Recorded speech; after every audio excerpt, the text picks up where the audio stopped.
নমস্কার বন্ধুরা, আপনারা দেখছেন সরকারি সংবাদ ইউটিউব চ্যানেল। বন্ধুরা, আপনার বাড়িতে যদি আপনার ছেলে মেয়ে মাধ্যমিক ও উচ্চ মাধ্যমিক পরীক্ষার্থী হয়ে থাকে, তাহলে বন্ধুরা আপনারা অবশ্যই এই ভিডিওটি সম্পূর্ণ দেখবেন। তার কারণ বন্ধুরা, মাধ্যমিক ও উচ্চ মাধ্যমিক পরীক্ষার্থীর জন্য একটি বিশাল বড় গুরুত্বপূর্ণ সংবাদ ঘোষণা করলো আমাদের রাজ্য সরকার মমতা বন্দ্যোপাধ্যায়। হ্যাঁ বন্ধুরা, কী সে গুরুত্বপূর্ণ খবর তা জানার আগে অবশ্যই বন্ধুরা সবার আগে মাধ্যমিক ও উচ্চ মাধ্যমিক পরীক্ষার বিষয়ে নতুন নতুন গুরুত্বপূর্ণ খবর জানতে বন্ধুরা এই ভিডিও নিচে থাকা লাইক বাটনটিতে ক্লিক করে পাশে থাকা সাবস্ক্রাইব বাটনটি ক্লিক করে বেল আইকনটি অল করে রাখবেন। তো আসুন বন্ধুরা, এবার আমরা দেখে নিই যে আমাদের রাজ্য সরকার মমতা বন্দ্যোপাধ্যায় কী বলেছে উচ্চ মাধ্যমিক পরীক্ষার বিষয়ে। উচ্চ মাধ্যমিক পরীক্ষা রুটিন বদল, নতুন তারিখেই পরীক্ষা হবে। বন্ধুরা, সংসদ সূত্র থেকে জানা গেছে বদল হতে পারে উচ্চ মাধ্যমিক পরীক্ষার রুটিন।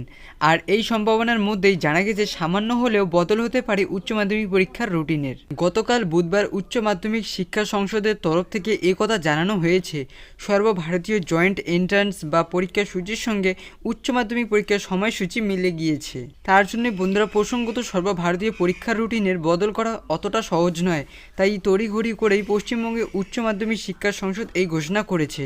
তাহলে বন্ধুরা, যদি পরীক্ষার রুটিন বদলানোই হয় তাহলে কোন কোন পরীক্ষা সূচি বদল হবে এবং সেই পরীক্ষা কবে হবে? দেখুন বন্ধুরা, এই বিষয়ে এখানে নিচে বলা হয়েছে যে মঙ্গলবার কেন্দ্রীয় সংস্থা জি এর প্রতিনিধির তরফে ঘোষণা করেছে এবারে জি মেইন পরীক্ষা আগামী 16 থেকে 21 এপ্রিল পর্যন্ত অনুষ্ঠিত হবে। আর এরই মধ্যে পড়ে গিয়েছে উচ্চ মাধ্যমিক পরীক্ষা। এই দিনগুলোর একদিন আগে পিছে এবং দিনগুলোর মধ্যে যে সমস্ত পরীক্ষা রয়েছে সেই সূচিতে বদল হতে পারে।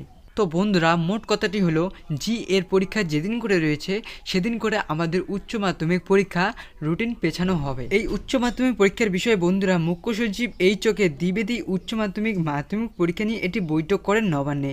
সেই বৈঠকে জানিয়ে দেওয়া হয়েছে উচ্চ মাধ্যমিক পরীক্ষার সূচি ফের বদল হচ্ছে।